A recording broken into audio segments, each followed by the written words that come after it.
Bueno, vamos a empezar con la serie 9, donde vamos a ver equilibrios de fases de sistemas de un componente o de varios componentes. Vamos a llegar a la ecuación de Clapeyron-Clausius. Y bueno, vamos a ver diferentes situaciones de mezclas ideales y no ideales. Bueno, en el equilibrio de fases, ¿qué indica la condición de equilibrio de fases? Que el potencial químico de cada componente en cada fase es igual, ¿sí? ¿Se acuerdan que cada vez que que planteábamos una situación de equilibrio entre dos fases, igualábamos los potenciales químicos del componente I en cada una de las fases, ¿sí? Y esto del equilibrio de fases, las transiciones de fase, bueno, se dan en muchas situaciones de nuestra vida cotidiana, ¿sí? Por ejemplo, en la ebullición del agua, en la fusión del hielo, la sublimación del hielo seco, ¿sí?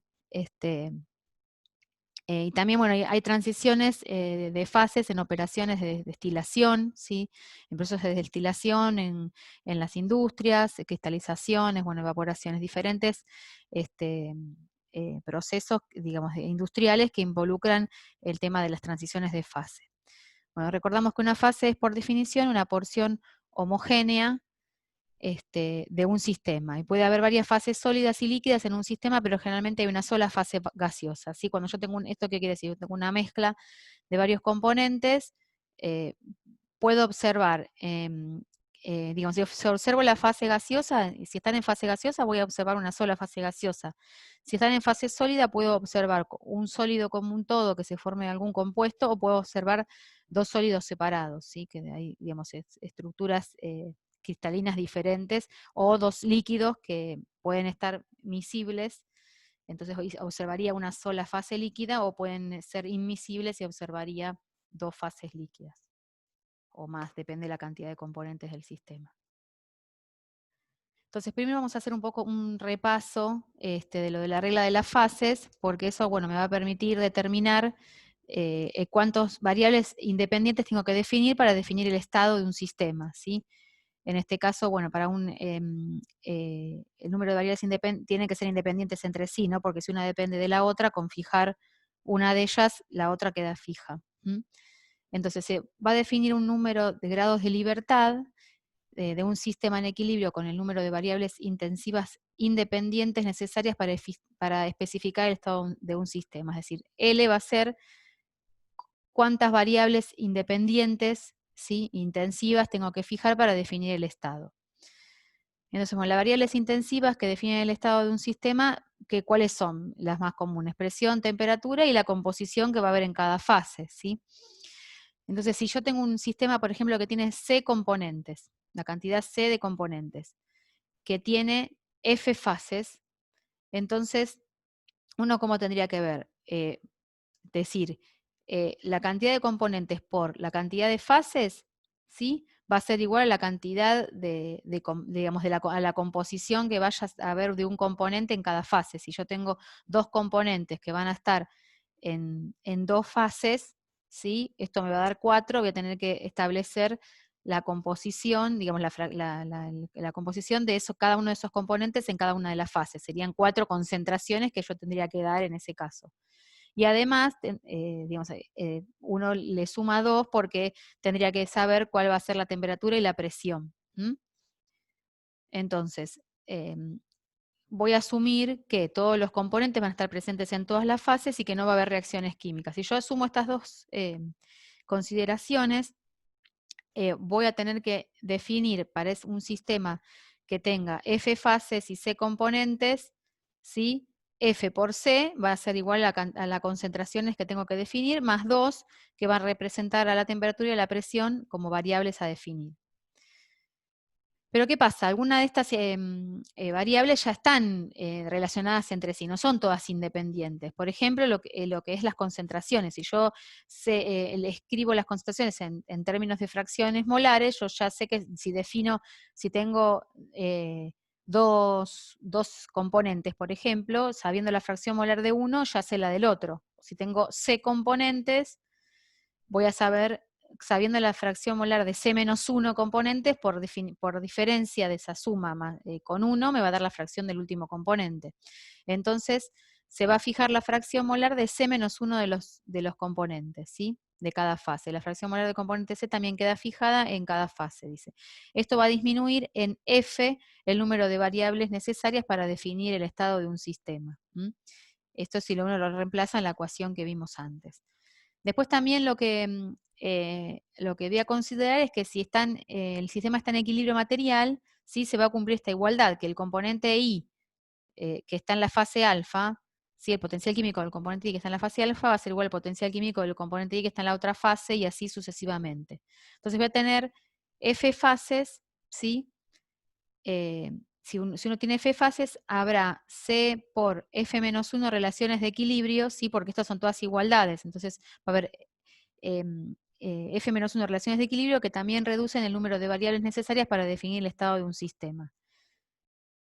Entonces, volcando todo esto acá, ¿sí? Dice el número de variables intensivas que alcanzan para definir el estado de equilibrio de un sistema de varias fases con múltiples componentes, es decir, el número de grados de libertad que va a tener que definir va a ser igual, ¿sí? A lo que tenía antes, ¿sí? Que era la cantidad, la fase del sistema por la cantidad de componentes más 2, que era lo que vimos al principio. Pero después tengo que restarle, digamos, por lo de la suma de fracciones molares, yo ya sé que por cada fase tengo una variable menos a definir, porque si sé la composición del resto de los componentes, me queda definido el del último componente, ¿sí? Así que les resto. Y porque sería un componente por cada fase, ¿sí? Y después tenemos esto que es las relaciones entre los potenciales químicos. Entonces, haciendo estas cuentitas, me queda esta última expresión, que la cantidad de variables a definir independientes va a ser igual a la cantidad de componentes menos la cantidad de fases más 2, ¿sí? Esta va a ser la regla de la fase para múltiples fases y componentes que no haya reacciones químicas. Entonces, por ejemplo, decimos, bueno, si hay un componente que no está en alguna fase, no importa, no va a cambiar el resultado, ¿sí? Porque dice que si bien al no estar en una fase, se va a reducir el grado de libertad, la fracción molar no va a estar en esa fase, ¿sí? Entonces también va a desaparecer la correspondiente relación de equilibrio que involucraba otro grado de libertad. Entonces, por ejemplo, dice, si una solución saturada de sacarosa en agua, está en contacto con el sólido, ahí que tengo sacarosa y agua, tengo dos componentes, menos dos fases porque tengo el líquido y el sólido, más 2 me da 2 grados de libertad. Entonces yo para definir el número de variables de ese componente, para definir su estado, necesito definir a qué temperatura y presión van a estar. Porque la solución ya sé que es saturada. Entonces una solución saturada de sacarosa en agua va a tener determinada cantidad de sacarosa disuelta en el agua y el resto precipitado según sea la temperatura y presión de ese sistema. Si no va a ser lo mismo a 100 grados y una atmósfera que a 0,5 atmósferas y 10 grados. Bueno, después, una solución de agua y etanol en contacto con su vapor en equilibrio. Ahí tenemos agua y etanol como dos componentes, ¿sí? ¿Y cuántas fases tengo? Dos fases. Tengo el agua y el vapor. Entonces, si uno hace la cuenta acá, me queda que tengo que definir 2 grados de libertad, la temperatura y una fracción molar, por ejemplo, ¿sí? Porque, bueno, tengo una mezcla y está en equilibrio, ¿sí? Si estoy en equilibrio, defino la temperatura, o la presión puede ser, ya la temperatura me queda definida, pero tendría que ver, como es una mezcla, qué composición tiene esa mezcla. Porque puedo tener a esa temperatura de equilibrio cualquier, digamos, cualquier mezcla, ¿sí? Que siempre que estés a la presión correspondiente, pero la mezcla puede ser cualquiera. Bueno, ese agua en contacto con hielo con su vapor. Tengo agua líquida, ¿no? Con hielo. Tengo un componente que es el agua y tengo tres fases, porque tengo las tres fases. Tengo 0 grados de libertad. ¿Qué sería este sistema? Agua líquida, sólida y vapor en equilibrio.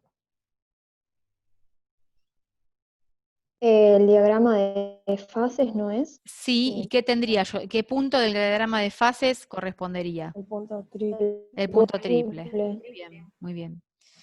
Bueno, después tenemos agua en contacto con su vapor.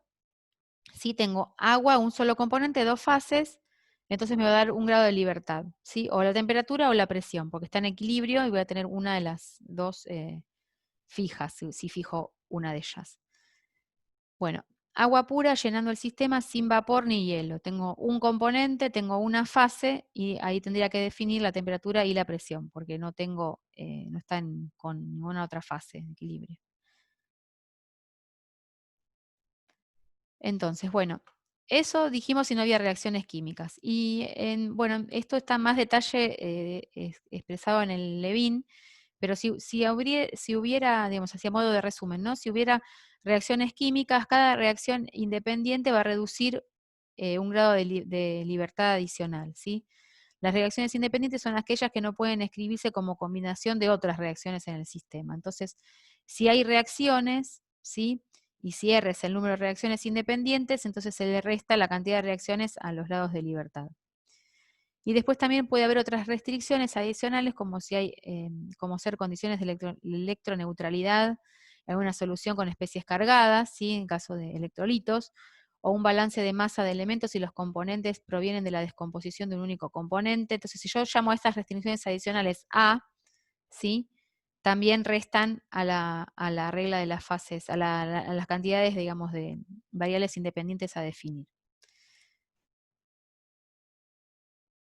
Bueno, nosotros no vamos a ver así tan, digamos, con reacciones, pero bueno, era para que lo vean que digamos, las restricciones adicionales. Bueno, acá.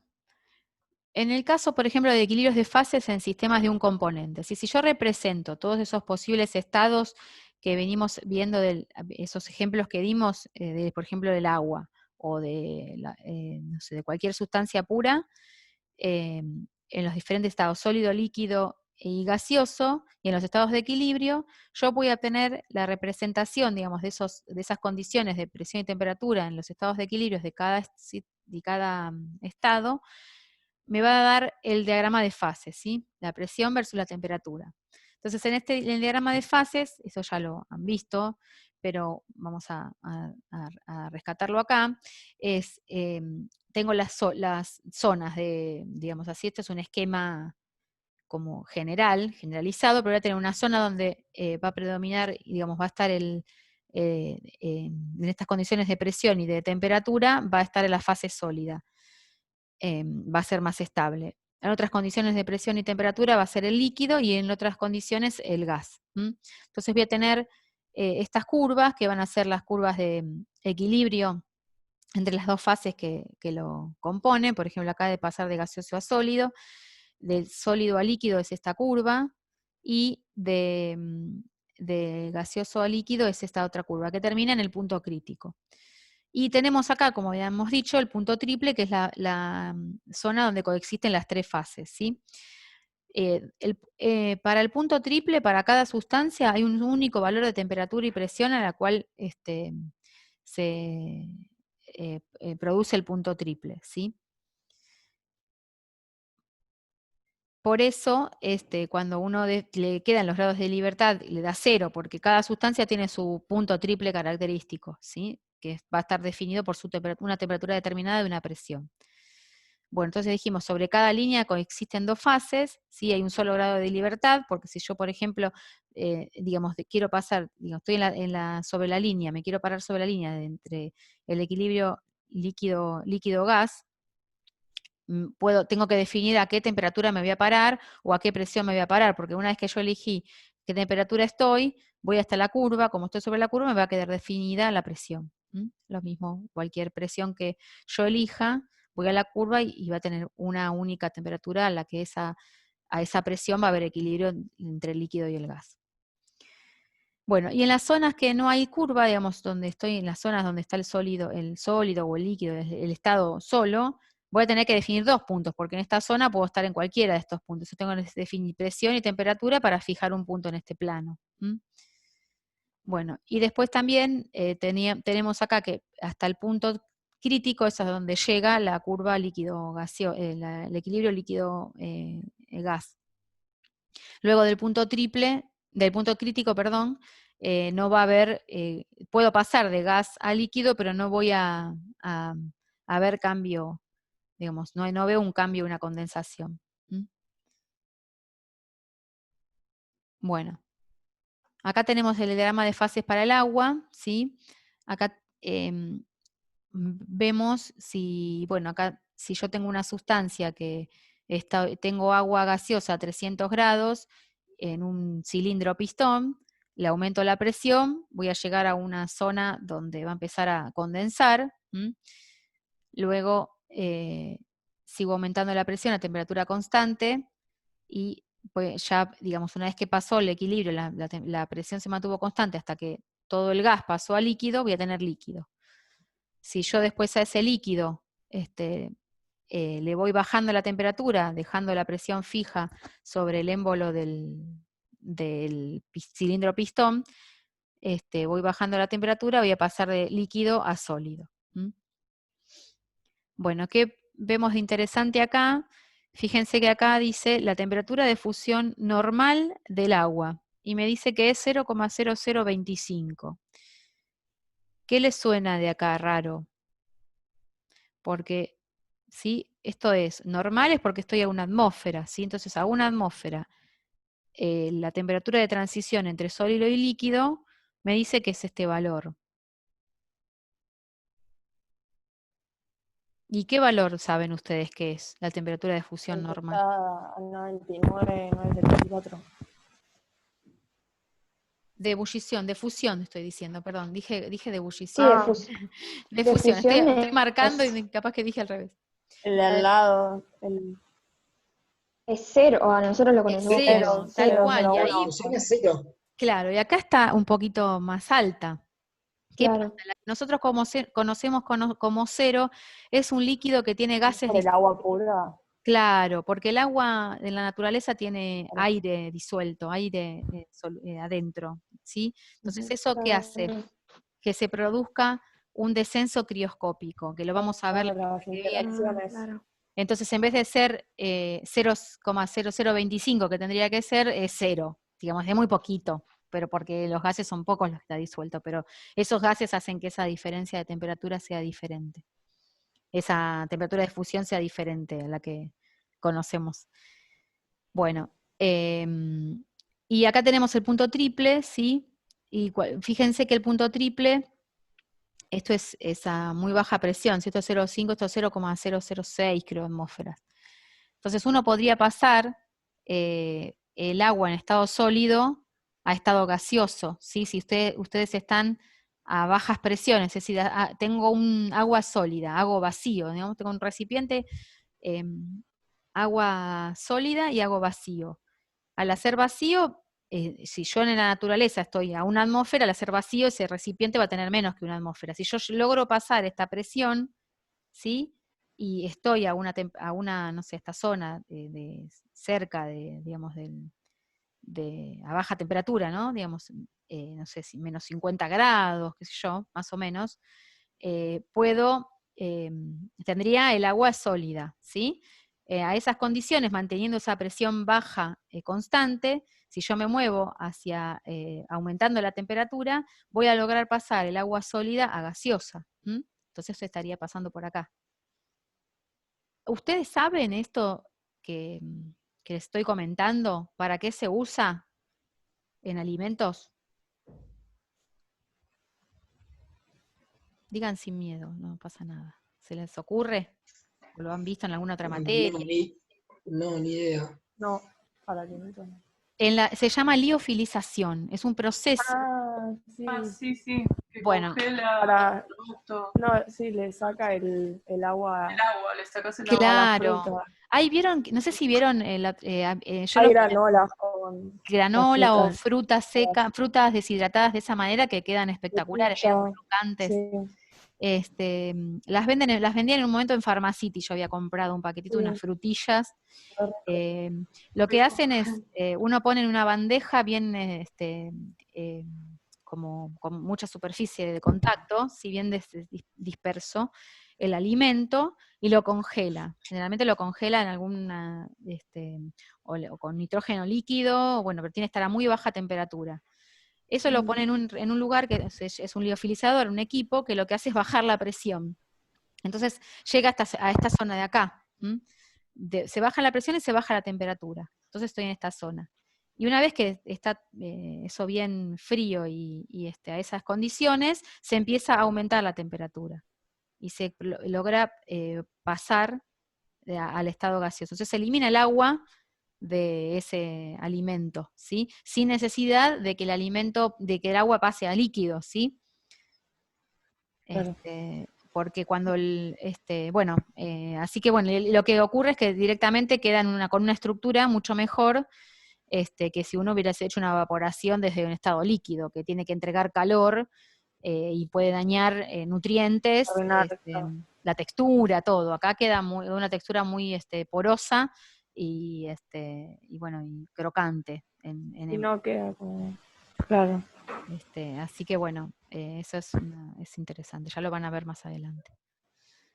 Bueno, y acá tenemos el gráfico, si uno grafica la presión en función del volumen, digamos, sería lo mismo que el camino que hacemos de A, B a C, que ya lo habíamos visto, ¿sí? Yo tengo un vapor sobre agua como estado vapor, pues lo habíamos llamado vapor sobrecalentado, y si la presión la aumento manteniendo la temperatura constante, supóngase tengo, dijimos, un pistón, un cilindro pistón, sumergido en un baño de temperatura constante, y voy aumentando la presión en ese émbolo del pistón. Bueno, hasta que llego a la zona de equilibrio, donde empieza a aparecer líquido, hasta que no aparece, se va todo el gas y es todo líquido, y si sigo aumentando la presión, bueno, tendría el líquido subenfriado. Esto ya lo habíamos visto. Bueno, y acá tendremos un diagrama de fases del agua un poco más real del verdadero, digamos del otro era como medio así esquemático, donde, bueno, también vemos acá la zona de sublimación, y lo que vemos acá es una relación, si uno se mueve a lo largo de esta curva de equilibrio líquido-vapor, obtendría una curva en este sentido de la densidad del líquido o del vapor en función de la temperatura. Hasta que lo que se vería es que la densidad, a medida que voy aumentando la temperatura, la densidad del líquido baja porque aumenta su volumen por expansión térmica, ¿sí? Y la del vapor aumenta debido al aumento de la presión, ¿sí? Haciendo que cuando coincidan, ¿sí? En el punto crítico la densidad del líquido y el vapor coinciden, y ya no se tiene más líquido y vapor, ¿no? Sino que se tiene como un fluido crítico. Bueno, este es uno más real todavía, donde tenemos el agua en estado sólido, donde se ve que según las condiciones de presión y de temperatura tengo distintas estructuras cristalinas del hielo, ¿sí? De diferentes condiciones.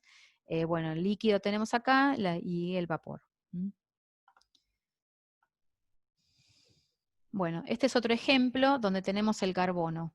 ¿Sí? El carbono acá, que está acá abajo sería como un esquema general, y acá estamos como con más datos, ¿no? Pero nosotros estaríamos en la zona, digamos, en las condiciones que estamos en la naturaleza ahora, estaríamos en la zona de acá, ¿no? El carbono es estable, está como grafito.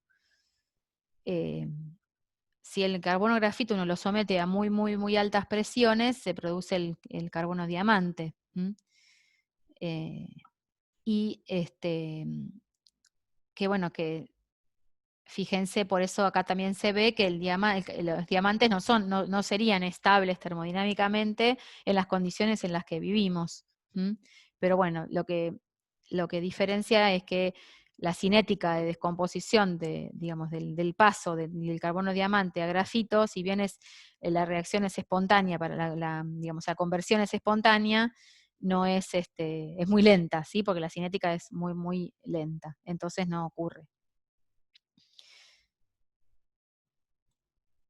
Bueno, después este es un caso así de interés, que es el dióxido de carbono, el gráfico del dióxido de carbono, el diagrama de fases. Tenemos, bueno, la zona donde es gaseoso, ¿sí? El equilibrio, fíjense el hielo seco, ¿no? Que le llaman, que a menos 78 grados y una atmósfera, estoy justo digamos, a una atmósfera es menos 78 grados la temperatura de transición. Por eso si yo tengo hielo, hielo líquido, que le dicen, el hielo, el dióxido de carbono pasaría a vapor, ¿sí? En las condiciones, digamos, que nuestras, ¿no? De donde estamos ahora. Que estaríamos por acá, ¿no? En esta zona. Y hay es una propiedad que tiene el dióxido de carbono. Sí, fíjense que las condiciones de fluido supercrítico se pueden alcanzar, digamos, no es tan difícil llegar a esta presión, ¿sí? Y a 31 grados, que es una temperatura casi ambiente, uno puede acceder a tener al dióxido de carbono como fluido supercrítico, ¿sí? Entonces en esta zona de acá se lo suele utilizar en estas condiciones como solvente de extracción, ¿sí? Cuando se quieren extraer compuestos que tienen alto valor agregado, tienen mucho valor, ¿sí? Porque es una técnica cara y bueno, que lo amerite, ¿no? Su uso. Y lo que produce al utilizarse el solvente, este solvente como solvente de extracción, que no se daña la muestra y no se daña el compuesto que estamos extrayendo, ¿sí? Por ejemplo, el caso más típico es la extracción de cafeína del café, ¿sí? Y también, bueno, yo encontré unos artículos donde se extraían fosfolípidos, se ensayaba la extracción de fosfolípidos de huevos de salmón, vieron que es algo muy delicado, que bueno, con eso funcionaba, y ácidos grasos y polifenoles de residuos de uva. Bueno. Las entalpías y las entropías de cambio de estado, ¿sí? El cambio de fase de un componente puro va a ocurrir a temperatura y presión constantes, ¿no? Y suele estar acompañado de una variación de entalpía, ¿sí? Que es el calor latente que es necesario para que ocurra el cambio de estado. Y por ende va a haber una variación de entropía, ¿sí? Entonces, bueno, si vamos de sólido a gas es sublimación, de líquido a gas vaporización y de fusión de sólido a líquido, ¿sí? Estas entalpías y entropías en general varían con la temperatura. Fíjense acá, si tenemos para el agua, ¿sí? Que tengo esta curva del delta H de vaporización en función de la temperatura. Y bueno, uno cuando hace los cálculos y hace integrales donde está un delta H adentro de la integral, generalmente lo que hace es sacarlo de la integral y hacer que no cambie con la temperatura, pero en general, digamos, uno debería considerar el cambio con la temperatura. Lo que pasa que uno quizás hace un cambio, fíjense que esto va de 0 acá a 300, y uno quizás hace un cambio de 10 grados, es muy chiquito el cambio que produce, que pueda llegar a producirse acá el cambio del valor, ¿sí? Pero bueno, sobre todo si los compuestos tienen interacciones importantes, mayor es el cambio de la entalpía con la temperatura. Bueno. Después, por otro lado, tenemos una regla que se llama regla de Trutón, que es un método aproximado para relacionar las entalpías con las entropías de vaporización, ¿sí? Se encontró experimentalmente que el delta S de vaporización a la temperatura del equilibrio, digamos, de temperatura normal, es el delta H de vaporización sobre esa temperatura, ¿sí? Y que eso es aproximadamente 10,5 R. Se vio que, digamos, esto ocurre porque se observa, digamos, en situaciones de equilibrio, de cambio de fase, ¿sí? El calor a presión constante es igual a T por delta S, ¿sí? Que es lo que venimos viendo, estaría acá, ¿no? Y esto se observó para varios compuestos, digamos, se observa que tiene un valor de 10,5 R, ¿sí? Siempre cambio de líquido a vapor.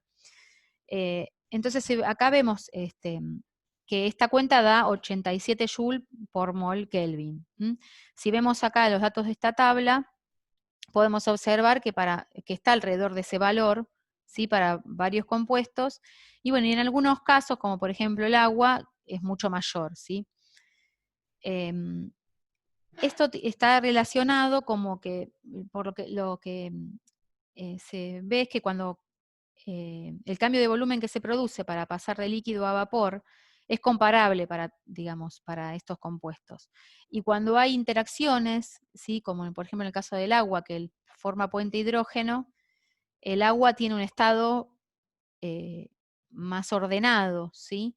Tiene un estado ordenado en el estado líquido, ¿sí? Por esto de formar los puentes hidrógeno. Entonces ya ahí se desvía esta regla y se observa que es mayor el desorden, digamos, de la vaporización en el caso del agua, digamos, porque está más ordenado, entonces es mayor ese delta, ¿sí? Al pasarlo a fase vapor.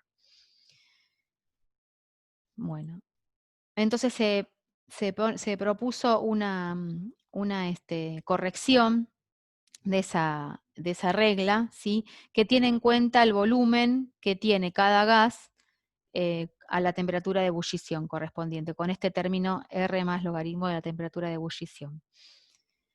Y entonces, bueno, acá lo que vemos en esta tabla es que esta es la regla de Trutón, Hildebrand, Everett, no sé si lo pronuncié bien. Y si ustedes se fijan, este sería el delta H de vaporización digamos, experimental, y este sería el predicho por esta regla. Entonces, si ustedes se fijan, más o menos no están tan alejados. Bueno, acá ya empieza a sacarse diferencia, pero y en el caso del agua, que decimos que tiene las interacciones puente-hidrógeno, ahí ya se desvía de vuelta, ¿no? Pero bueno, digamos, para líquidos que no tienen grandes interacciones, tan fuertes como lo que es un puente hidrógeno, podría llegar a funcionar. Después otra cosa que uno puede ver acá, que a medida que es mayor la temperatura de ebullición de una sustancia, mayor va a ser el delta H, ¿sí? Y por otro lado, que los delta H, fíjense, de fusión son más chicos que los de vaporización, ¿sí? Lo mismo que el delta S, ¿sí? El delta S de fusión, digamos, estoy pasando de sólido a líquido, son obviamente menores que los delta S de vaporización, que estoy pasando de líquido a gas, más aumentando el desorden, ¿no? Bueno, creo que acá no tengo nada más que decir. No. Bueno, entonces si uno agarra una porción digamos, de esta zona de equilibrio, ¿no? De esta recta de equilibrio, para cualquier porción, ¿sí? De cualquier curva de las de equilibrio. Por ejemplo, agarro de líquido-gas, ¿sí? Entonces, voy a llamarla, por eso digo cualquiera, porque acá pongo fase alfa y fase beta. Puede ser sólido-líquido, líquido-gas, sólido-gas. Entonces, vamos a considerar 2 puntos sobre esa curva, 1, 2. Entonces, como estoy en equilibrio, entonces igualo los potenciales químicos, ¿no? Si el potencial químico del componente en este punto, digamos, va a ser de la fase beta, va a ser igual de la fase alfa, ¿sí? O lo mismo G molar, ¿no? Que era el potencial químico. Bueno, entonces, si yo especifico para cada uno de los estados, voy a tener una igualdad para el estado 1 y otra igualdad para el estado 2, ¿sí? Donde cada uno de los estados están diferenciados por un delta de presión y de temperatura.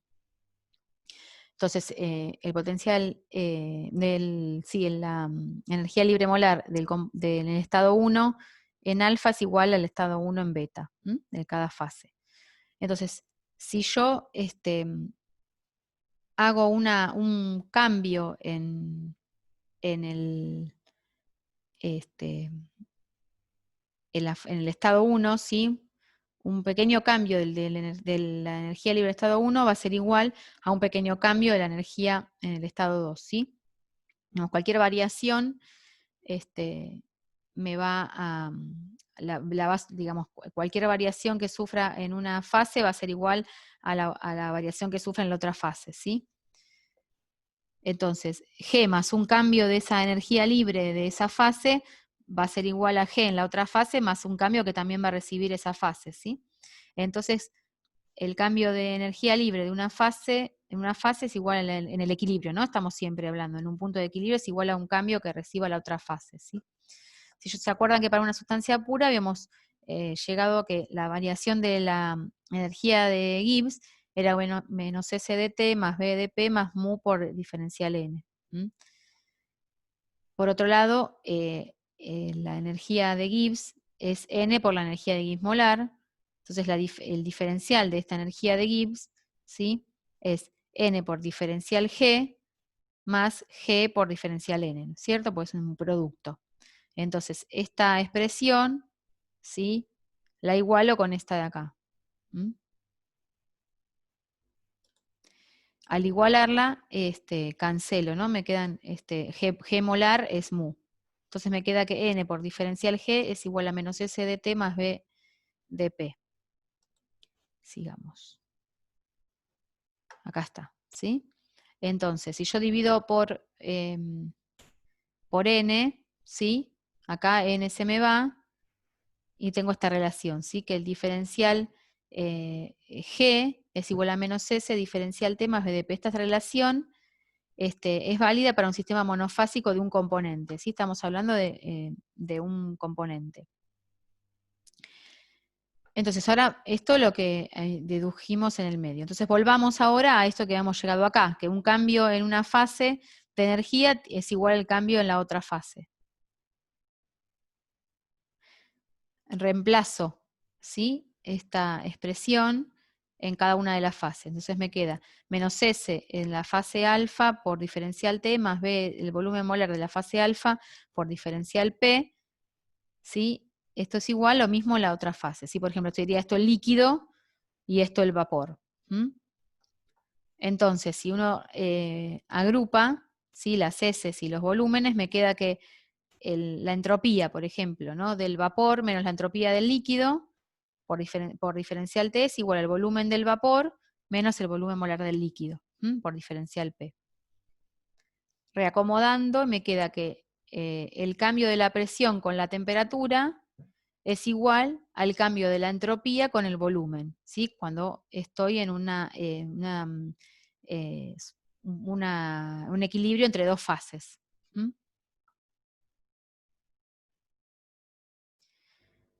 Bueno, esto dijimos que era indistinto en que entre qué fases estaba hablando yo, ¿sí? Entonces, tendría, si yo reemplazo que delta H esté por delta S en el equilibrio, ¿sí?, acá me va a quedar reacomodada como que el cambio de presión con la temperatura es igual al cambio de entalpía sobre la temperatura por el volumen, por el cambio de volumen. ¿Sí? Esta es la ecuación de Clapeyron, ¿sí?, y describe las curvas estas de equilibrio, ¿no? Esto es aplicable a cualquiera de las curvas de equilibrio. En el caso de transiciones líquido-gas, que es vaporización, o sólido-gas es sublimación, la pendiente de estas curvas es positiva. ¿Sí? ¿Por qué? Porque las entalpías son positivas, ¿sí?, cuando voy de líquido a gas o de sólido a gas. O lo mismo acá, los delta S, ¿sí?, voy haciendo algo más desorden, digamos, son positivos, ¿sí? Entonces tienen estas pendientes así positivas, ¿sí? Y en el caso de la transición sólido-líquido, que sería esta, puede ser negativa o positiva, ¿sí? Y es mucho más abrupta cuando la variación de volumen es chica, ¿sí? Cuando este cambio de volumen es chiquito, ¿sí?, esta pendiente, digamos que es de diferencial P, diferencial T sería la pendiente, ¿no? Es más abrupta. En el caso de la vaporización o de la sublimación, vamos a considerar que el volumen del gas, ¿sí?, es mucho mayor que el del líquido, ¿sí? Así que en este delta B, que es volumen, estoy haciendo vaporización, ¿sí?, o sublimación. Volumen del gas va a ser volumen del gas menos o volumen del líquido o volumen del sólido, ¿sí? Si el volumen del gas es mucho mayor que el del líquido o el del sólido, despreciamos el volumen del sólido en la cuenta. Entonces ese delta B va a ser igual al volumen del gas, ¿sí?, porque desprecio el volumen del otro componente, de la otra fase. Y después voy a pensar que ese gas, ¿sí?, sigue la ecuación de gases ideales, ¿sí? Entonces, en donde dice volumen del gas, lo voy a aproximar por RT sobre P. Entonces, reemplazando en esta expresión, diferencial H sobre T y pongo el delta B, voy a poner RT sobre P, ¿sí? Reemplazando me queda esta expresión. Si fíjense que si yo reordeno y pongo paso la P a grupos, ¿sí? La paso para este lado, me queda diferencial P sobre P. Eso es lo mismo que poner diferencial del logaritmo de P. ¿Sí? Estoy como yendo al revés. Cuando nosotros en un momento teníamos un diferencial de un logaritmo de X, la derivada de un logaritmo de X es 1 sobre X, ¿sí? Pero si esa X es una función, uno le pone por diferencial X, ¿no es cierto? Bueno, si yo esto lo resuelvo, me va a quedar diferencial P sobre P, ¿sí? ¿Esto lo entendieron? Sí, profe. Sí. Perfecto. Bueno, esta se llama la ecuación de Clausius-Clapeyron, ¿sí? Es válido para transiciones de sólido a gas o de líquido a gas que están lejos de la temperatura crítica, porque en esas condiciones valen estas aproximaciones que hacemos acá, ¿sí? Después, ¿qué más? Acá hacemos otro arreglo, ¿no? Digamos, yo pasé la presión que estaba del otro lado, pero acá también tengo temperatura al cuadrado y tengo diferencial T. Entonces yo sé que esto es, digamos, si yo hago la derivada de 1 sobre t, eso me da menos 1 sobre t cuadrado, ¿sí? Entonces yo lo que voy a hacer es hacer que esta derivada se convierta en derivada de 1 sobre t, tal que al resolverla me quede este 1 sobre t cuadrado que está acá, pero como tiene un signo negativo, le agrego un signo negativo y este se me va a cancelar. Si yo desarrollo acá la derivada de 1 sobre t, esto me va a dar menos 1 sobre t cuadrado. Ese menos 1 con este menos que le agregué se me cancelan y tendría la expresión que tendría antes, ¿sí? Es un arreglito como para acomodar diferente. ¿Por qué? Porque uno lo que puede hacer es integrar, digamos, esta expresión, ¿sí? Para dos situaciones, dos puntos sobre la curva, ¿sí?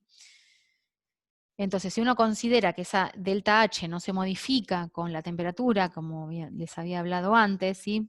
Uno puede considerarlo en un determinado rango de temperaturas, no mientras el cambio no sea muy grande, no lo va a poder hacer, pero bueno, nosotros vamos a considerar que no cambia con la temperatura, entonces uno puede acá reagrupar y pasar, ¿no? Del diferencial del logaritmo de P lo deja de un lado y pasa el diferencial de 1 sobre T del otro lado. E integra, ¿sí? Por ejemplo, en un estado que está, no sé, a la presión atmosférica, y otra presión, ¿sí? En dos situaciones. Estoy integrando, ¿no? Algo acá sobre la curva, en el estado 1 al estado 2, ¿sí? Tengo dos situaciones, a una presión y temperatura 1 y a una presión y temperatura 2. Entonces, ¿qué quiero ver con esto? Quiero averiguar si, digamos, que expreso esta expresión entre dos puntos de esa curva, ¿sí? Entonces, si yo integro acá, el diferencial logaritmo de P va a ser la resta de los logaritmos, ¿no? Logaritmo a la P2 menos logaritmo de P1. Es igual a, y acá, bueno, la integral del diferencial de 1 sobre t es menos 1 sobre t, es 1 sobre t, perdón, haciendo la resta, bueno, lo reacomodo para que ese signo no se me vaya, ¿no? Me queda 1 sobre t1 menos 1 sobre t2. Entonces, si el estado 1 está a presión atmosférica, ¿sí? Si esto sería una atmósfera, esta sería la temperatura de la transición, sería o de ebullición normal o de sublimación normal, en el caso de que tenga el gas, ¿sí? Puedo acá averiguar otras temperaturas y presiones de equilibrio, ¿sí? Teniendo un dato del delta H no sé, de vaporización de un líquido, ¿sí? Sabiendo cuál es su temperatura de ebullición a una atmósfera, y digo, bueno, quiero saber a 2 atmósferas cuál va a ser, pongo acá 2 atmósferas y despejo la temperatura de ebullición a 2 atmósferas, a esa presión que pongo acá, sabiendo el delta H. Bueno, cualquiera de estas incógnitas puedo despejar, ¿sí? Bueno, entonces hasta ahora, ¿qué hora es? ¿Me siguen un cachito o quieren que hagamos un intervalo? Por mí Por mí sigamos. sigamos. Sí, también. Bueno, perfecto. Entonces, No, está bien, yo sigo. Si veo que no, que estoy exhausta de hablar, les aviso, pero no me acuerdo cuánto falta de transparencia, pero no falta mucho. Bueno, ahora supongan que, bueno, hasta ahora vimos, ¿no? Diagramas de fases para sustancias puras. Así que estos serán útiles para ver la evolución de los estados de un sistema, ¿sí? Líquido, sólido y vapor, con cambios de temperatura y presión, ¿sí? Ahora, si uno parte, por ejemplo, acá, ¿no? De un punto, ¿no? Y va modificando la temperatura a presión constante, por ejemplo, uno puede analizar cómo evoluciona ese sistema, ¿no? De gas pasa ahí en el equilibrio, después tengo todo líquido, si sigo bajando la temperatura voy a observar el otro equilibrio. ¿Sí? En el tiempo esto estaría reflejado, ¿sí? Si esa rampa de temperatura que hizo acá la puede reflejar así en el tiempo como este gráfico, ¿no? Si estoy en el punto C, por ejemplo, que estoy acá en el líquido, ¿sí? Bajo la temperatura, voy a llegar a una meseta, ¿sí? Donde se mantiene esa temperatura constante, mientras, digamos que estoy acá en el punto D, ¿no? Donde la temperatura se mantiene constante hasta que no queda más líquido, sí, no queda más líquido y que pasa todo a sólido, ¿sí? Si sigo bajando la temperatura estoy en esta parte, ¿no? Lo mismo que esto sería el cambio parecido, bueno, si tuviera vapor estaría acá arriba, ¿no? El mismo cambio. Bueno, ahora, ¿qué pasaría en el caso de sustancias multicomponentes? ¿Sí? Yo ahora tengo más de un componente. Acá estábamos hablando de una sustancia pura, ¿sí? Entonces, en el caso de multicomponentes, estos diagramas de fase me van a servir para hacer operaciones de separación en la industria, ¿no? Y purificación. Son operaciones de destilación, por ejemplo, son las más comunes, ¿sí? Y también, bueno, hay que analizarlas siempre considerando la regla de las fases. Supongamos que tenemos un diagrama de fases de sistemas de 2 componentes y voy a ver justo el equilibrio líquido-vapor del sistema de 2 componentes. Entonces, si tengo C es 2 porque tengo 2 componentes. Si tengo una sola fase, ¿sí? Los lados de libertad son 3, ¿sí? Entonces ahí, en este caso, si yo tengo 2 componentes, por ejemplo, no sé, agua o etanol, cloroformo, las que habíamos visto la otra vez, y tengo una sola fase, estoy en la mezcla líquida, ¿sí? Si tengo la mezcla líquida, tengo que definir 3 componentes. Una es la temperatura, otra es la presión, y la otra es qué fracción molar tengo en esa mezcla, porque puedo tener a diferentes condiciones de temperatura y presión un montón de mezclas que son todo líquidas de esa mezcla en particular, ¿sí? Si yo lo veo acá en este gráfico, ¿eso cómo se leería? Si yo tengo la presión en función de la fracción molar, que son los gráficos que vinimos viendo en soluciones ideales, ¿sí? En el caso de soluciones ideales, ¿se acuerdan que la presión total la graficaba como una recta siguiendo la ley de Raoult?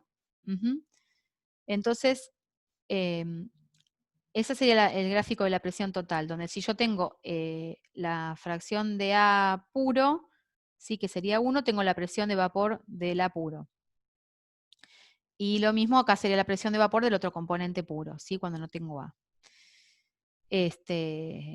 Entonces, si yo estoy con alguna mezcla en esta situación y estoy en una de las fases, por ejemplo, tengo las dos mezclas, la mezcla líquida, y estoy en un punto de acá, para definir este punto, tengo la presión que definirla, ¿sí? Es una de las horizontales de este gráfico. La temperatura está definida porque este gráfico se hace a una temperatura constante, así que cada uno de estos gráficos es a una temperatura constante. Si yo cambio la temperatura, no puedo usar más este gráfico, tengo que usar otro a otra temperatura a la que cambié, ¿sí? Entonces estaría sobre alguna de los puntos de la horizontal, pero necesitaría definir a qué composición estoy. Por eso son las 3 variables que tengo que definir. Lo mismo si estoy acá, si esa mezcla de 2 componentes está toda en fase vapor, estaría en esta zona de acá. Entonces estaría alguna presión, tendría que definir y a qué composición tendría la fase vapor. Bueno, entonces en un sistema binario, si de 2 componentes, el gráfico es así en 2D, ¿sí? Entonces tengo para hacer un gráfico en 2D, yo tendría que hacer en 3D, yo tengo que fijar lo que decimos algo, ¿no? Fijo la temperatura, entonces me queda presión en función de la fracción molar. Si yo fijo la presión, tendría que acá temperatura en función de la fracción molar, depende, ¿sí? Y si no fijo ninguno, tendría que tener un 3D donde la otra línea, ¿sí? Sería la temperatura, por ejemplo. Y esto sería una superficie y bueno, ya estaría más complicado de ver, ¿no? Generalmente uno trabaja, a veces es más fácil trabajar a temperatura en este eje, por ejemplo, y se pone, el gráfico es a presión constante de una atmósfera. Bueno, entonces voy a tener entonces lo que le decía, ¿no? Presión versus fracción molar a temperatura constante o temperatura versus fracción molar a presión constante, ¿sí? Bueno, ya no creo que... si yo tengo, por ejemplo, una mezcla, ¿no? De composición de fracción de A, ¿no? XA, su fracción, su composición, su fracción molar, ¿sí? XA sobre esta curva, ¿sí? Si yo tengo esos líquidos en equilibrio con el vapor, el líquido A va a tener esta fracción molar en el líquido, ¿sí? Y la composición de A en el vapor va a estar dada por, me corro así en la curva, por esta otra curva que representa el equilibrio de líquido-vapor, ¿sí? Entonces, IA va a ser la composición de A en el vapor. ¿Sí? Acá, un poco más desarrollado, ¿se acuerdan? Esto lo habíamos visto la vez pasada, en las otras clases, de la deducción de la ley de Raoult, donde yo tengo que la presión en función de la fracción molar de A en el líquido tenía esta expresión, y si uno lo grafica, en este gráfico sería esta curva, esta recta que tenemos acá. Ahora, si yo de esta expresión reemplazo la fracción molar, digamos, estaba esto, ¿no? Lo habíamos llegado a concluir, reemplazando la fracción molar, digamos, que en la expresión me aparezca la fracción molar de A en el vapor, ¿sí? Y eso lo hacía considerando que la fracción, digamos, el vapor era una mezcla de gases ideales, y su fracción molar era la presión de A sobre la presión total, ¿sí? Esto estaba, lo dijimos las otras veces. Entonces es esta curva, que es la P en función de la fracción molar de A en el vapor, es la curva esta violeta que está acá, ¿sí? Si yo le voy dando diferentes valores a la fracción molar de A en el vapor, y los pongo acá, hago la cuenta y voy a tener diferentes presiones, ¿sí? Con los valores de las presiones de A y B puros, voy a tener esta curva que tengo ahí abajo. Bueno, en este caso, tengo que la presión de A puro es mayor que la de B puro. Entonces A es más volátil, ¿sí? Que B, eso lo habíamos visto también, ¿sí? Entonces, fíjense que A es más volátil, ¿sí? Si para un determinado punto, una determinada mezcla, que tengo XA en el líquido, ¿sí? El vapor tiene XA, este valor, que es más, digamos, está el líquido, perdón, el vapor está más enriquecido en el componente más volátil, ¿sí? En A, en este caso.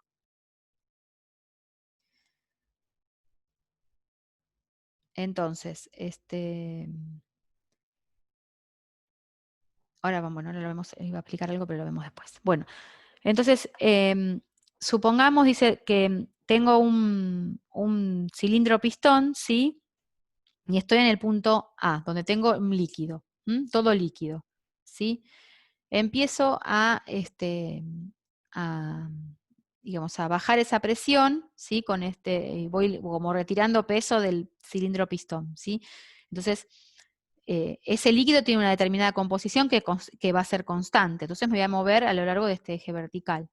Entonces empieza a bajar esa presión hasta que llega un punto donde empieza a aparecer vapor, ¿sí? Que sería este punto donde llego a la curva esta de equilibrio.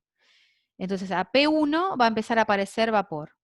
Ese vapor va a tener de composición este valor, ¿sí? Digamos, la fracción molar de A en el vapor va a tener este valor de acá, lo leo acá. Y en el líquido va a tener esto, digamos, una vez que sigo bajando la presión, lo que voy a entrar es en este loop, ¿sí? en esta zona, donde por ejemplo en un punto intermedio de esa zona voy a tener, ¿sí?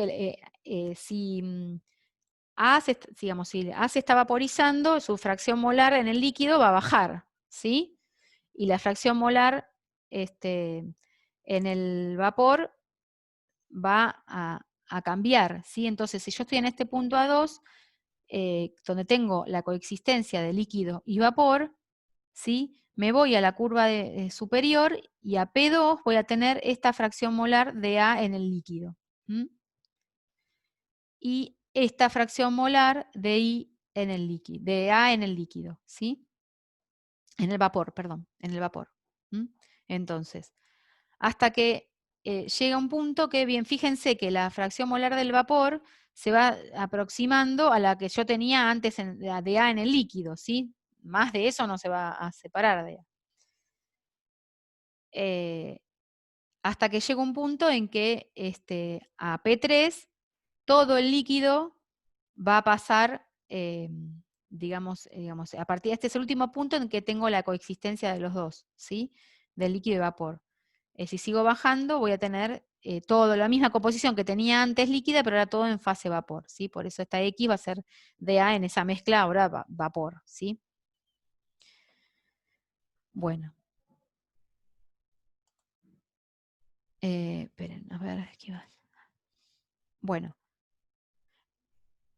Sigamos. Entonces yo, para poder averiguar digamos, uno puede aplicar en esa zona donde yo tengo la coexistencia de dos fases, ¿sí? La regla de la palanca, ¿sí?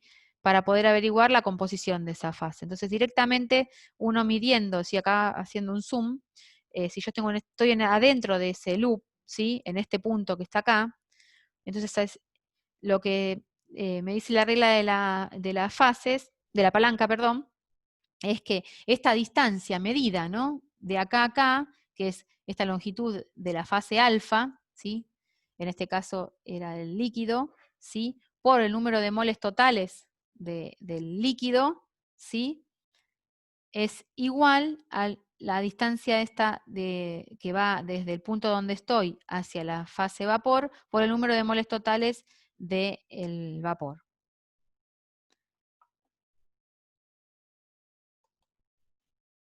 Bueno. Este gráfico es este es más, digamos, ese que yo les decía, ¿no? Si yo ahora grafico temperatura en función de la fracción molar, este gráfico es a presión constante. Y es el más, usual, digamos, es más fácil utilizar porque nosotros estamos siempre a una atmósfera, salvo que haga un experimento a otra presión, pero generalmente se trabaja a una atmósfera, entonces es más fácil fijar la presión a una atmósfera y trabajar con cambios de temperatura. Entonces, acá de vuelta, si yo estoy ahora es al revés, fíjense. Antes tenía acá, a altas presiones, ¿sí? Tengo líquido, y a bajas presiones tengo vapor, a una determinada temperatura, ¿no es cierto? Y en este caso es al revés. A bajas temperaturas voy a tener líquido, y a altas temperaturas voy a tener la zona de vapor. Así que acá, si yo tengo este tipo de gráficos, digamos, temperatura versus fracción molar, tengo invertidos los estados, ¿no? Entonces, si yo estoy en el punto A1, ¿sí? Que tengo líquido con esta composición, ¿sí? A1. Y aumento la temperatura, ¿sí? Caliento esa mezcla líquida, llego a un punto donde esa temperatura va a empezar a pasar a fase vapor. La fase vapor, ¿qué composición va a tener? Esta que está acá, ¿sí? La leo acá. Y la líquida, bueno, es esta de ahí. Va a empezar a tener esta composición. Si yo si yo sigo acá aumentando la temperatura, voy a empezar a tener la coexistencia digamos, voy a entrar en esta zona como antes, ¿no? Estoy en un punto acá adentro donde voy a tener el vapor va a tener esta composición y el líquido, ¿sí? Va a tener esta composición. Ahora, este tipo de operación, uno lo que puede hacer es extraer ese vapor que se va formando, ¿sí? Si uno retira el vapor en equilibrio con la solución a esta composición, ¿sí? Por ejemplo, si yo estoy en equilibrio, acá, ¿no? Llegué a este punto de acá y se formó este vapor, ¿sí? Si yo retiro este vapor y lo condenso, ¿sí? Lo retiro y lo condenso. Este vapor tiene, no es puro, ¿sí? pero lo condenso. Al condensarlo, baja la temperatura de ese vapor y cae acá, ¿sí? Cuando cae acá, ¿sí? Ese vapor tiene esta composición, digamos, acá es líquido, ¿sí? Yo lo condenso, pero tiene en equilibrio este vapor. Entonces, este vapor que está en equilibrio con este líquido, lo vuelvo a condensar. Y así voy haciendo este caminito hasta que el vapor que sale, ¿sí?, va a ser uno de los componentes puros, en este caso A, me voy acercando a A. Esto es lo que se llama destilación fraccionada, donde hay platos donde se van ocurriendo estas condensaciones y como es, y vaporizaciones, hasta que sale uno de los componentes puros, es decir, el más volátil, ¿no? Porque fíjense acá que si la temperatura de, digamos, A, acá tiene mayor punto de ebullición, entonces va a tener menor temperatura de ebullición, ¿sí? Si la presión de ebullición, la presión de vapor es mayor, menor temperatura de ebullición, ¿sí? ¿Se entendió esto o lo vuelvo a explicar? No, sí, se entendió. ¿Sí? Esto va ocurriendo en una columna donde tengo como platos, donde el plato, digamos, el vapor que se va liberando, ¿sí? Acá, por ejemplo acá, toca el plato superior, ¿sí? Y hace que, como está en otra temperatura, el plato superior condensa. Entonces, eso va a tener otro vapor que va a subir y así, ¿no? Digamos, a una temperatura menor. Entonces va a terminar subiendo el vapor puro. Y ese vapor puro lo recojo en algún lugar donde lo hago condensar para tenerlo como líquido. Entonces estoy separando de esta mezcla a lo estoy separando uno de los componentes. Bueno, y después, eso será en el caso de una situación ideal, ¿no? Pero después aparecen situaciones no ideales donde aparecen los famosos azeótropos. Esto yo creo que ustedes lo habrán visto en inorgánica. Esto es medio así, yo hice un repasito de esto para que tengan presente de las situaciones, de las soluciones no ideales, ¿sí? Cuando yo cambio de estado. Hasta ahora habíamos visto ideales, pero no vimos la transición entre el líquido y el vapor, ¿sí? Vimos solamente cómo se comporta la mezcla líquido A más líquido B, que en equilibrio con su vapor. Ahora estamos viendo cambios de estado de estas mezclas, ¿sí? Entonces, bueno, en el caso de las que no son ideales, ¿no? Porque hasta ahora vimos todo ideales, hay desviaciones, bueno, de las leyes de Raoult. Ahí me quedó leves, en vez de leyes. Y tienen diagramas similares, ¿sí? A este anterior, pero aparecen ansiótropos, ¿sí? Que los ansiótropos, digamos, vienen del griego la palabra, ebullir, cambio, y el alfa, A del alfa, que se está, es no, entonces quiere decir como ebullición sin cambio. Si yo tengo, por ejemplo, una mezcla que tiene la composición justo del ansiótropo, yo puedo ver su cambio de estado, en este caso, de líquido a vapor, sin ver separación de fases, ¿sí? Directamente, digamos, sin ver, es como que lo veo pareciera una sustancia pura, ¿sí? No voy a ver la coexistencia de las dos fases y cambio de temperatura, digamos, voy a ver que a una sola temperatura, que sería esta que mediría acá, toda la mezcla líquida pasa a vapor. En cambio, si yo lo veo adentro de esta, digamos, como veíamos antes, si yo tengo esta muestra líquida y llego a esta temperatura, yo no voy a ver la temperatura fija clavada en T2 hasta que no pase todo el líquido a vapor, sino que voy a ver un cambio de temperatura hasta que todo pase a vapor, ¿sí? Bueno. Entonces, si yo tengo una mezcla justo de la composición del azeótropo, nunca la voy a poder separar, ¿sí? Por destilación. Entonces, un azeótropo, puedo tener azeótropos de temperatura de ebullición mínima, ¿sí? Eso se observa cuando hay un máximo en la curva de presión versus composición. Acá tenemos, ¿ven? Temperatura de ebullición mínima, sería este azeótropo. Si yo lo grafico fijando la temperatura, ¿sí? En un gráfico de P versus la fracción molar, va a tener un máximo de presión. Bueno, acá estarían los dos, ¿no? Por ejemplo, eso sería una mezcla de agua y etanol, ¿sí? En ese caso, la mezcla de agua y etanol, el azeótropo corresponde a 96 grados, que es donde es la mezcla que se obtiene. Vieron que el etanol no es puro. Cuando uno compra etanol, no dice 100% etanol, sino que dice 96 grados, creo que es. Y eso es porque cuando se destila, ¿sí? Se llega a esa mezcla que es la azeotrópica, no se puede pasar de esa composición. Entonces lo otro que falta sería agua, ¿no? Es la mezcla con agua. Bueno, entonces este máximo en la curva de P, ¿sí? Versus la fracción molar, aparece cuando hay desviaciones positivas de la ley de Raoult, ¿sí? Donde hay más interacciones de A con A y B con B que de A con B. Entonces, una solución, si yo estoy, ¿sí? Si esta es la mezcla azeotrópica y estoy a una fracción molar, tengo una fracción molar mayor que, digamos, tengo una mezcla que es mayor que el azeótropo, digamos, que de la fracción de B es mayor, estoy acá, voy a separar el componente de mayor proporción puro y me va a quedar una solución de composición del azeótropo, ¿sí? Acá tenemos. Por ejemplo, esta eran las desviaciones positivas. Acá tenemos un caso de las desviaciones negativas, donde tengo un máximo de temperatura de ebullición, ¿sí? Este sería el otro tipo de azeótropo, que sería al revés, ¿no? Que las interacciones de A con A y B con B son menos que las de A con B. Entonces, en este caso, la curva de T versus la fracción molar representa un máximo y la curva de P versus la fracción molar va a tener un mínimo. Entonces, si yo estoy, por ejemplo, acá en A, ¿sí? Y voy aumentando la temperatura para separar esta mezcla de A, aumento, cuando llego acá, tengo esta fracción de A, ¿sí? De A, digamos, en el vapor tengo esta composición. A medida que si yo llego a este punto acá, por ejemplo, llego acá, voy a tener esta fracción molar de líquido y esta de vapor, ¿sí?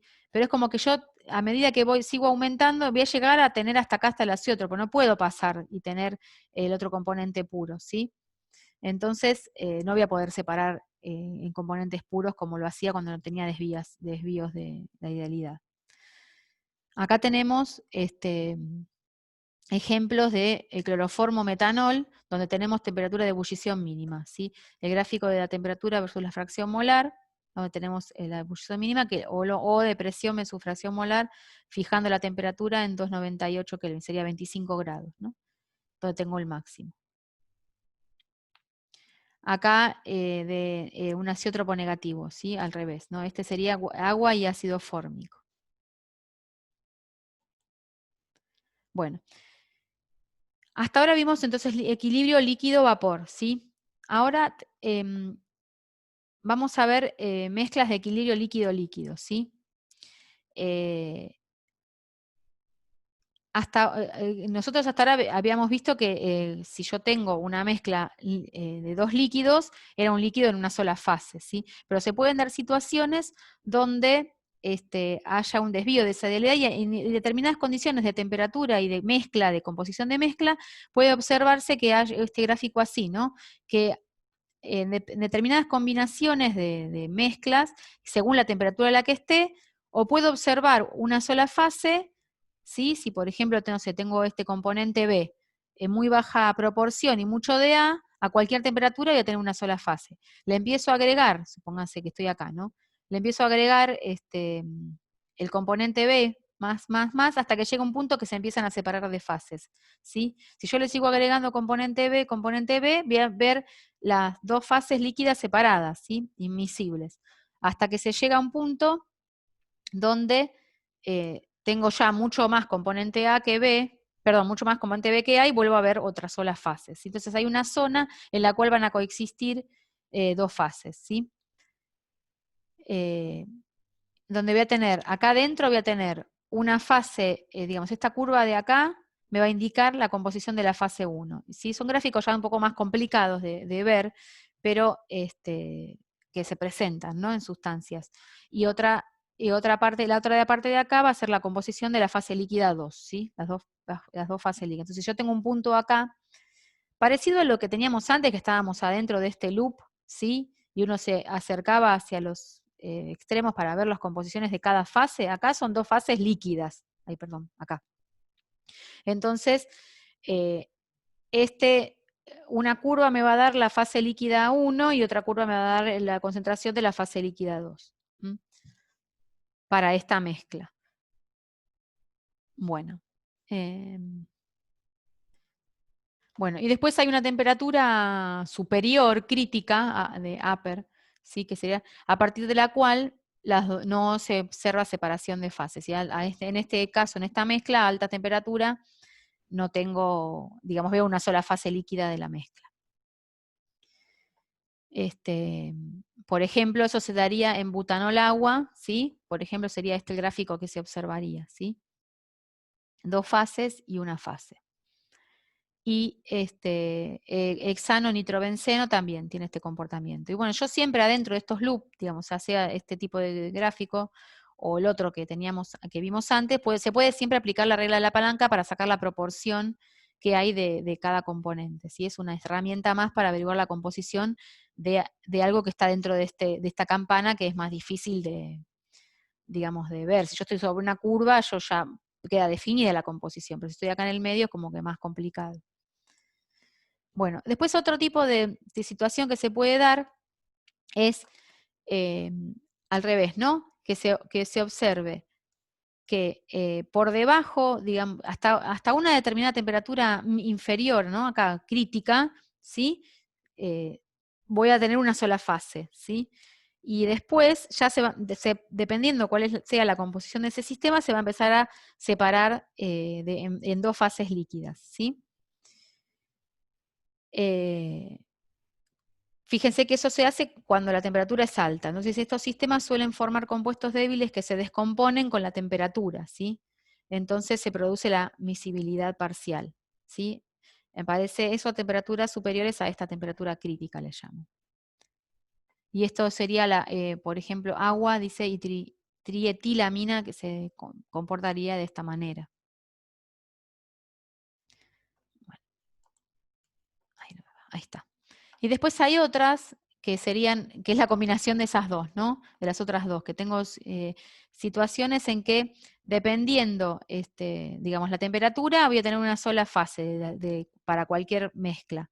Pero a partir de una determinada temperatura, dependiendo de qué mezcla tenga, se produce las 2 fases. Y después luego aumentando mucho la temperatura, después de esta temperatura superior, vuelven a combinarse y a formar una sola fase.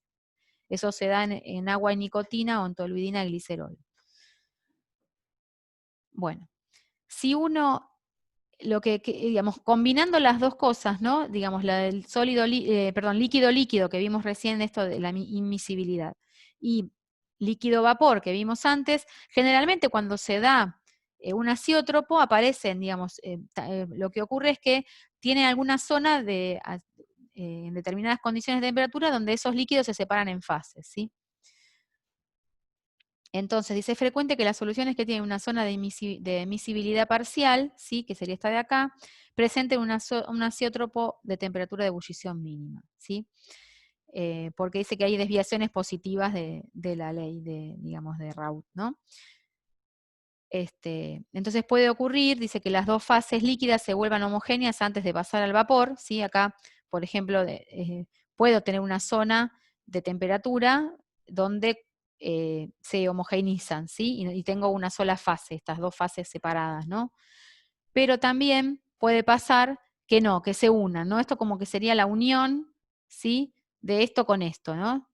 Entonces me queda este gráfico así espantoso, donde tengo la zona de 2 fases líquidas y tengo que esas 2 fases líquidas pasan después de esta curva acá a líquido más vapor. Entonces, bueno, tengo ya una mezcla digamos, inmiscible de fases líquidas y en equilibrio con fase vapor, ¿sí? Dice, una mezcla de líquidos inmiscibles hasta que la fracción molar de los componentes sea E1, por ejemplo, si yo tengo esta fracción molar, lo que voy a ver es, voy a tener 2 fases, ¿no? Acá, líquidas. Y lo que voy a ver es que esas 2 fases, cuando pasen esta temperatura, van a pasar a temperatura constante todas a vapor, ¿sí? No voy a ver digamos, un gradiente de temperatura, un cambio de temperatura donde ocurra toda la transición, como podría yo ver cuando paso por adentro de estas curvas, ¿no? Donde empiezo a ver aparición de vapor y cambio de temperatura, y a medida que caliento más vapor. Si acá se va a fijar la temperatura en este valor, y hasta que no pase la última gota de esos dos líquidos, a fase vapor no va a cambiar la temperatura. Una vez que pasó, bueno, si yo sigo aumentando ya voy a tener todo vapor, y voy a calentar ese vapor. ¿Mm? Bueno. A ver qué decía.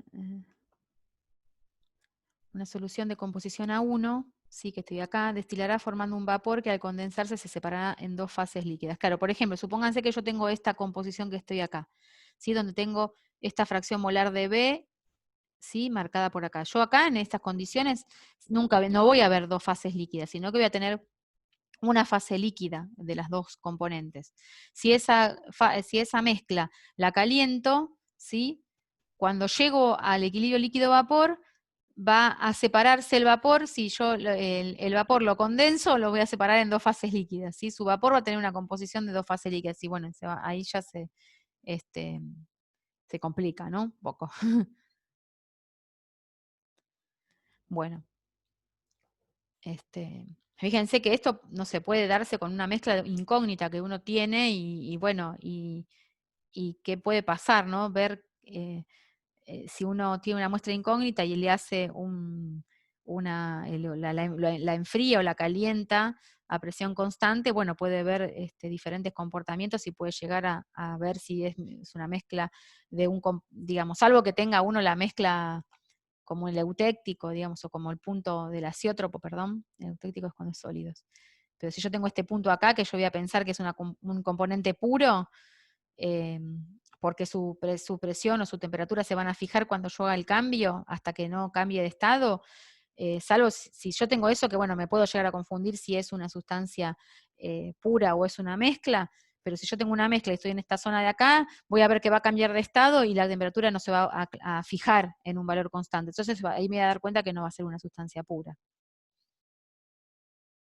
Bueno.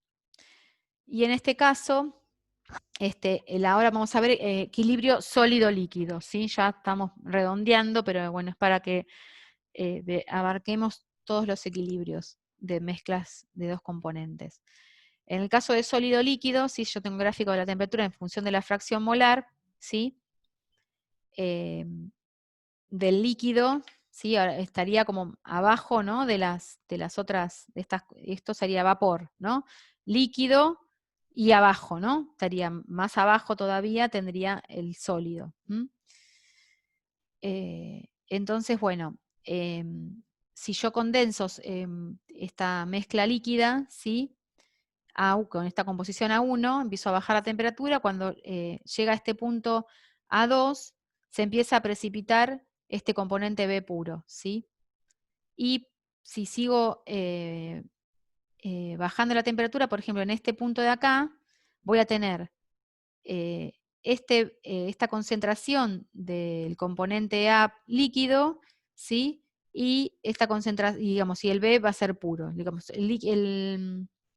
acá voy a tener, digamos, en toda esta zona voy a tener un líquido más B puro, ¿sí? A medida que baja la temperatura. Cuando se llega a esta temperatura de acá, se va a seguir separando B puro, pero el líquido va a quedar, digamos, se va a quedar con esta composición E, ¿sí? No voy a poder separar más. Si yo sigo enfriando, voy a tener una fase sólida donde voy a tener B puro y la fase sólida del otro componente, digamos, mezclada, ¿sí? Y lo mismo va a pasar de acá, de este lado, ¿sí? Entonces, dice, de soluciones con fracción molar de B mayor que E, es decir, estoy para este lado, se va a separar B sólido y el líquido se va a ir enriqueciendo en el componente A hasta que alcanza esta mezcla E, más no se va a poder separar, ¿sí? Si yo tengo fracciones, digamos, mezclas con estas fracciones molares menores a E, ¿sí?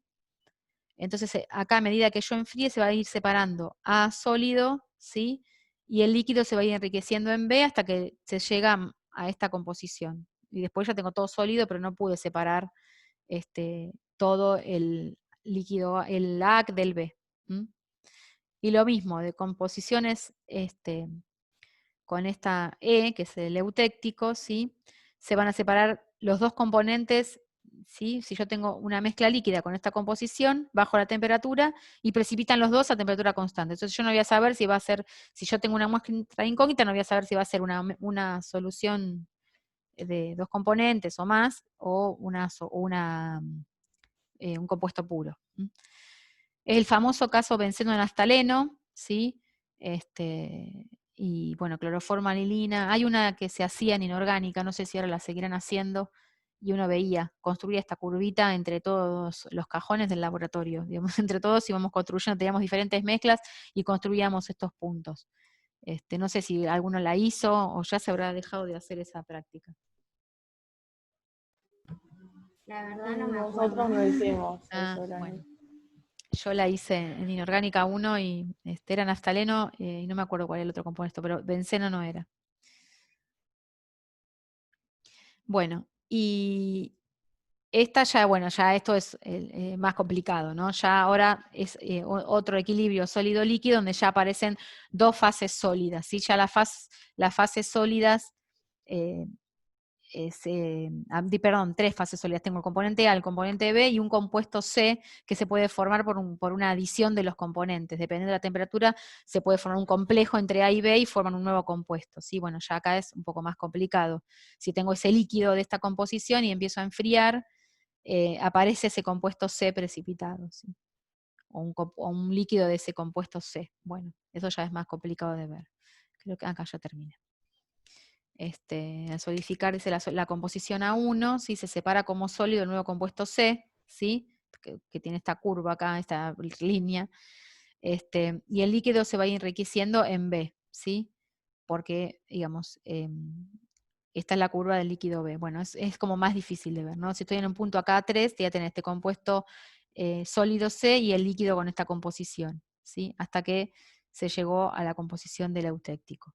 En este caso voy a tener las dos fases sólidas B y el B y el C, y el líquido C es el compuesto C nuevo que se formó. Por ejemplo, dice que fenol y anilina tienen este comportamiento porque se forma un compuesto de adición entre la anilina y el fenol. Bueno, esto no es como, digamos, no lo van a ver en los problemas, pero es para que vean, digamos, todas las situaciones que se pueden dar si yo tengo mezclas no ideales, ¿sí? Porque ideal tendría este comportamiento y puedo hacer una destilación fraccionada y obtener los componentes puros, ¿sí? Y cuando ya aparecen desvíos de la idealidad, aparecen estos azeótropos molestando acá, entonces no voy a poder separar mediante destilación los componentes puros. ¿Sí? Y eso se da entre el equilibrio líquido-vapor, ¿sí? Que es lo que vimos, después en equilibrio líquido-líquido, que cuando son las fases inmiscibles, y en equilibrio sólido-líquido, que sería esto último que vimos acá. Vamos así como a modo de revisión de lo que vimos, ¿sí? Bueno, no sé si tienen alguna pregunta.